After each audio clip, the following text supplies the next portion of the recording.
Добрый вечер. В эфире информационный выпуск Амшекшара. Коротко о темах в сегодняшнем выпуске. 12 февраля началась масштабная диспансеризация детей Абхазии. За это время профильными специалистами осмотрено более 1800 детей. Продолжаются встречи преподавателей медиашколы Евразия с абхазскими журналистами, блогерами и другими работниками медиасферы.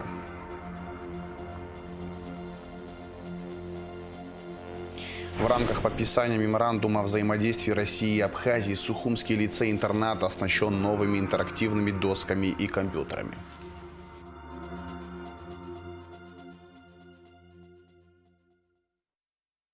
В связи с участившимися случаями незаконных археологических раскопок на территории Абхазии и расхищением мест древних захоронений, исполняющий обязанности президента Валерий Ганба подписал распоряжение о некоторых мерах по защите историко-культурного наследия Республики Абхазия.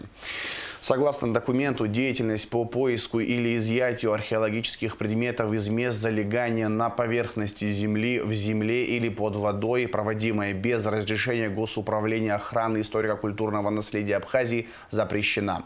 В случае установления фактов подобной незаконной деятельности МВД поручается приостанавливать ее в административном порядке и изымать специальное техническое оборудование. Таможенному комитету поручается запретить ввоз в Абхазию специального техоборудования, позволяющего определять наличие археологических предметов в местах залегания без согласования с Госуправлением охраны историко-культурного наследия. Данное управление должно представить предложение по введению уголовной ответственности за незаконные поиски или изъятие археологических предметов из мест залегания. Данное распоряжение не распространяется на археологические раскопки, осуществляемые ОБЕГИ, и на ввоз в Абхазию специального технического оборудования для нужд Минобороны, МЧС и СГБ.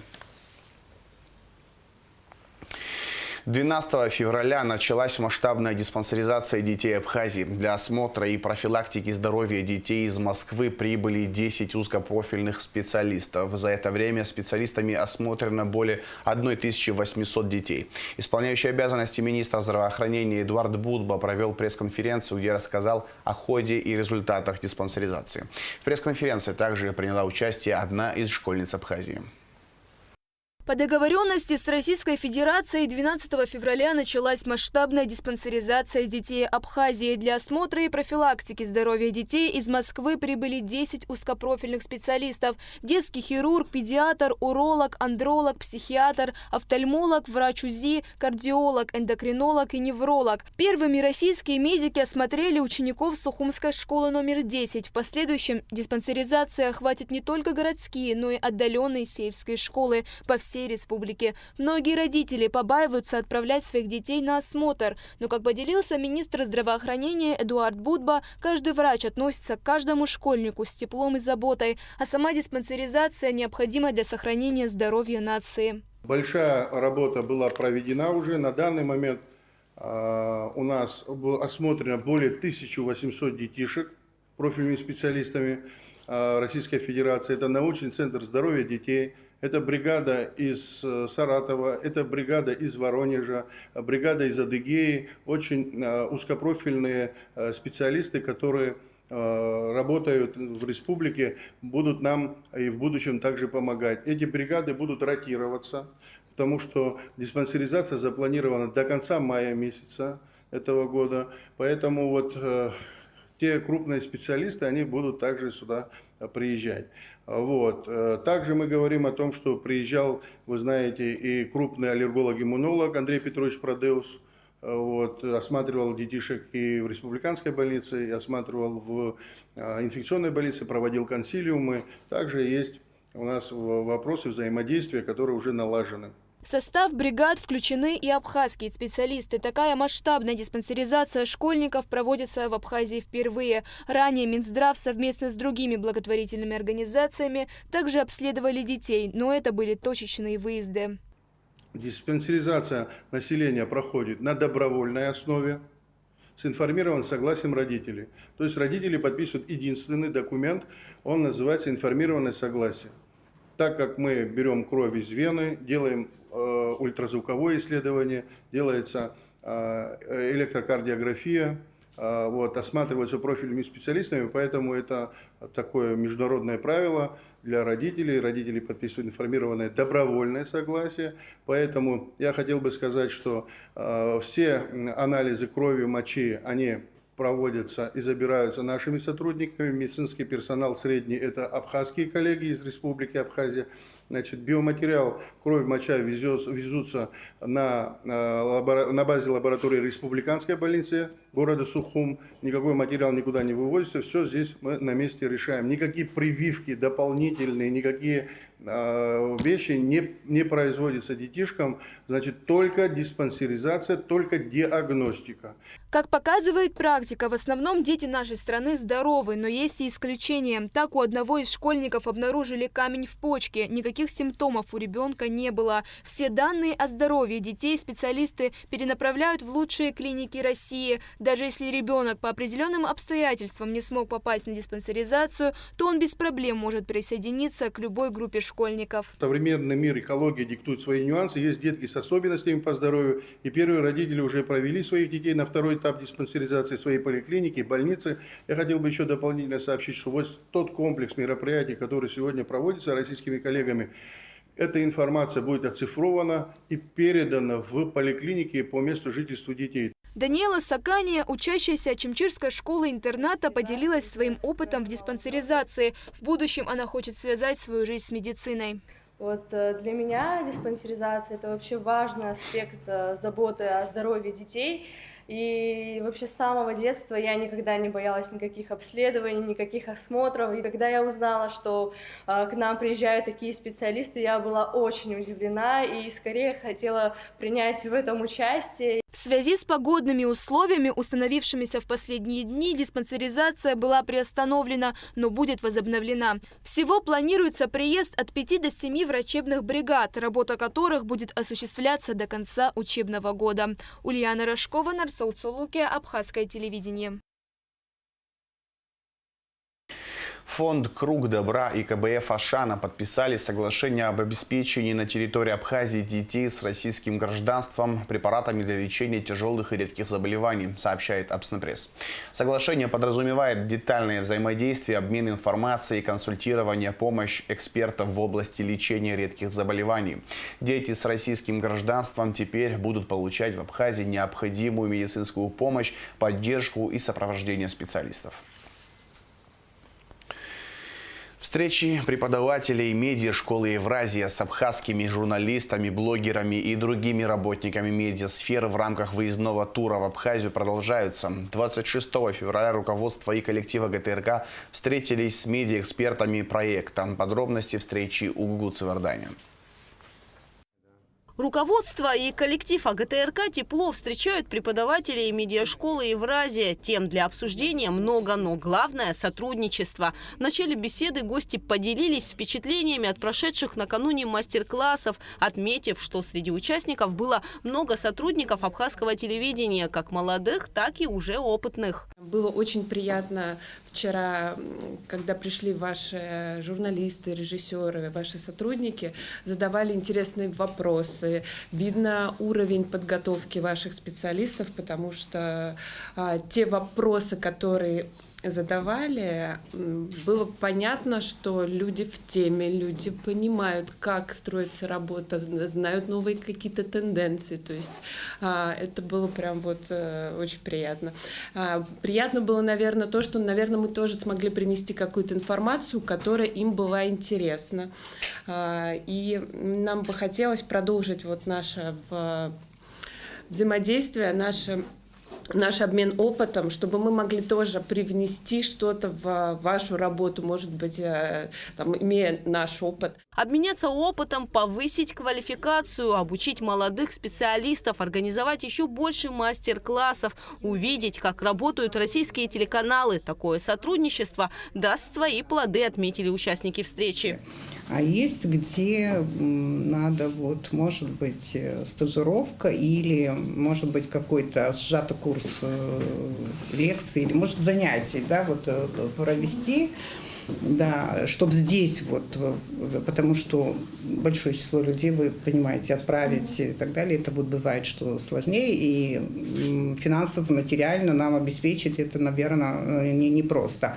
Но здесь вот провести вот что-то такое очень важное. Хотелось бы очень дальше сотрудничать и, может быть, действительно помогать вам так же, как вы сказали, что это проблемы с молодыми специалистами, может быть, поработать со студентами и помочь им как бы и проходить, может быть, практику у вас, проходить практику у нас, приезжать к вам, чтобы, может быть, ваши сотрудники могли приезжать и тоже проходить какую-то, ну, это скорее, наверное, уже будет не практика, это скорее действительно такой обмен опытом, поработать, посмотреть, как работают наши телеканалы, пообщаться с нашими журналистами, как работают наши информационные агентства. То есть это все такой опыт, который важен любому журналисту, любому специалисту, наверное, в любой профессии, когда ты можешь посмотреть, а как делают коллеги, а что нового есть у них. То есть обмен опыта – это универсальный инструмент, в общем, который позволяет всем только стать интереснее, лучше, богаче.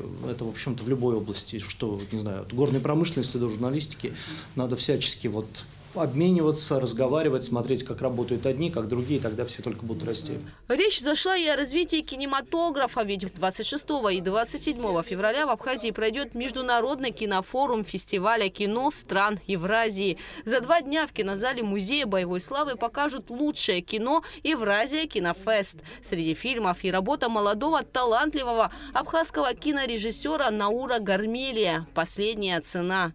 Советский режим, но в таком грузинском формате нас ущемлял, и поэтому это очень чувствуется в кинематографии. У нас очень много художественных произведений, просто классных, просто вот они просятся, вот их надо вот, да, вот экранизировать, но, к великому сожалению, когда это делают за пределами Абхазии, там теряется все. Ты смотришь и думаешь, нет, это не про нас, это не это произведение и так далее. Очень желательно, когда сами природные абхазы или этнические, но я думаю, что это важно, потому что человек чувствует внутренние эмоции, там все остальное, и мы нуждаемся на самом деле в развитии кинематографа. Это же самые выдающиеся наши произведения, которые почти как сценарий написаны, они вне экрана вот остаются.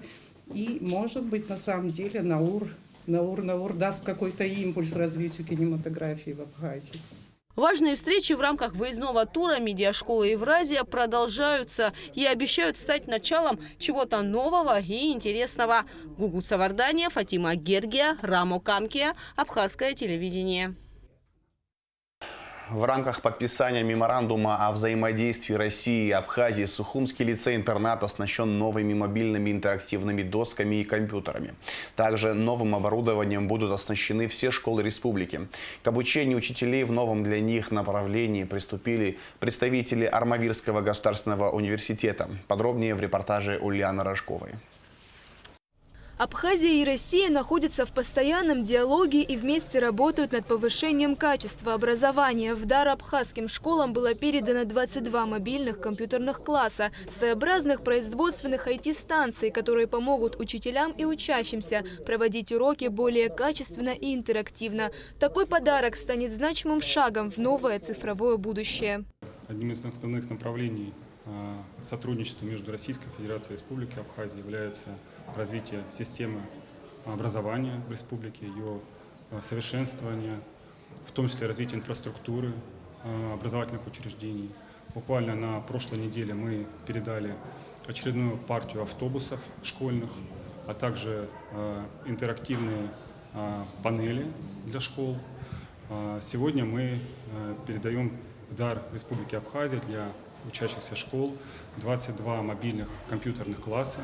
Технологии растут, сфера образования расширяется. Чтобы педагоги Абхазии могли эффективно использовать новое оборудование, для них проводят обучающие семинары и повышение квалификации специалисты Армавирского государственного университета. Краснодарский край передал интерактивные доски. Армавирский государственный педагогический университет, представитель, в том числе и Краснодарского края, сегодня уже для учителей начал обучение, как этим пользоваться, интерактивным методикам, как использовать в учебе. учебном процессе, как этих заинтересовать школьников. Потому что школьники сейчас современные уже умеют пользоваться всеми гаджетами, и им уже можно использовать части презентаций, части маленьких видеосюжетов. А для учителей это еще и хорошая возможность организовывать телемосты с российскими учителями, повышая свою квалификацию, обмениваясь методиками, практиками и внедряя их уже в учебный процесс в Абхазии. Конечно же, учителя и его урок никогда не заменит электронный гаджет, но если объединить способности, то можно выйти на новый уровень обучения, более упрощенный и познавательный. Могу сказать, что это огромное подспорье. У меня коллектив молодой, очень молодой коллектив, средний возраст 30-32, поэтому под этим технологиям, по этому оборудованию они могут более успешно поработать и по всем предметам, можно так сказать. И вот эти две доски интерактивные сегодня к нам поступили, сейчас они вот сидят, проводят мастер-класс специалисты. Надеюсь, что мы успешно это будем реализовывать в классах, в учебном процессе и для достижения лучших знаний и качества образования у наших детей. Мобильные компьютерные классы планируют разместить по всем районам республики. В рамках подписания меморандума о взаимодействии России и Абхазии также будут построены новые спортивные площадки и стадионы. Ульяна Рожкова, Алексей Гухава, Абхазское телевидение. С 27 февраля электропоезд «Ласточка», курсирующий между Сочи и Гагрой, удлинит свой маршрут на 80 километров. Теперь конечной станцией «Ласточки» станет Сухум. В обратном направлении поезд будет завершать маршрут в аэропорту Сочи. Поезд из Сочи будет отправляться в 8:50 утра и делать 12 остановок по пути в Сухум. Обратно из Сухума поезд будет выезжать в 15 часов 42 минуты, а остановок будет 8. В последние дни в Абхазии установилась по-настоящему зимняя холодная погода. На термометрах минусовая температура, на дорогах гололедица. Сотрудники госавтоинспекции предупреждают водителей быть очень внимательными на дорогах, соблюдать дистанцию и снижать скорость, а также воздержаться от поездок на автомобилях, не приспособленных к таким погодным условиям. В ночь с 25 на 26 февраля на территории нашей страны наблюдались заморозки. Минусовая температура привела к появлению на дороге гололеда. Как следствие, мы стали свидетелями многочисленных мелких аварий. К счастью, никто из участников дорожного движения серьезно не пострадал. Однако многие водители пренебрегают нормами безопасности и выезжают на неподготовленном к зиме транспорте.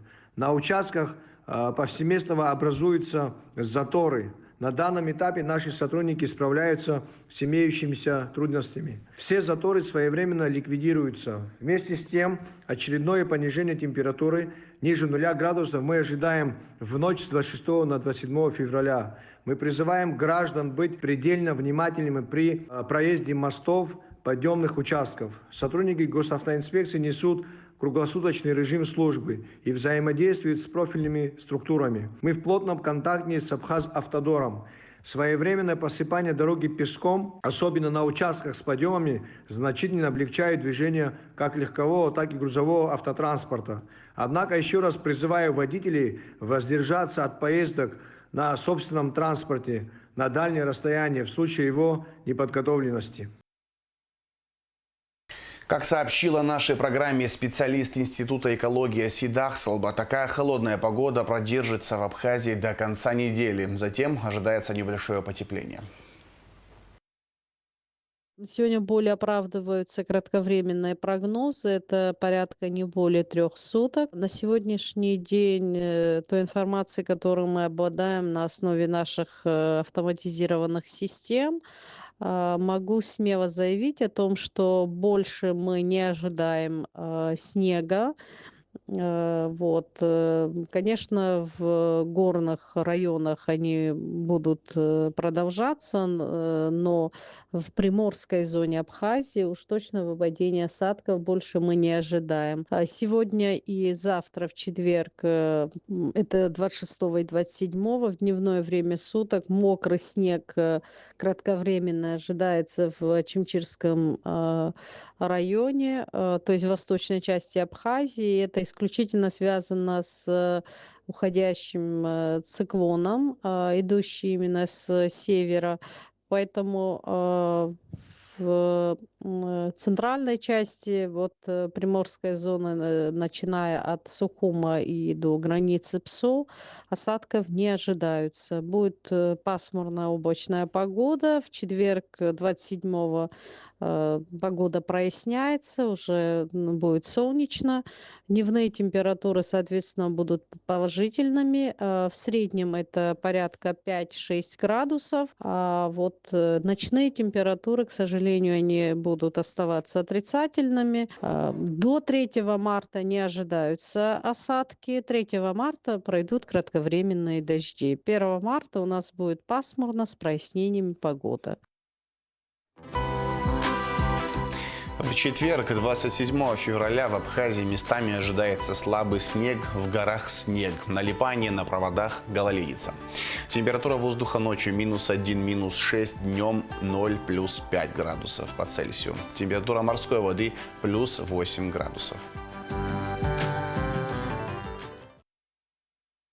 На этом информационный выпуск Амшевшара подошел к концу. Всего хорошего, до свидания.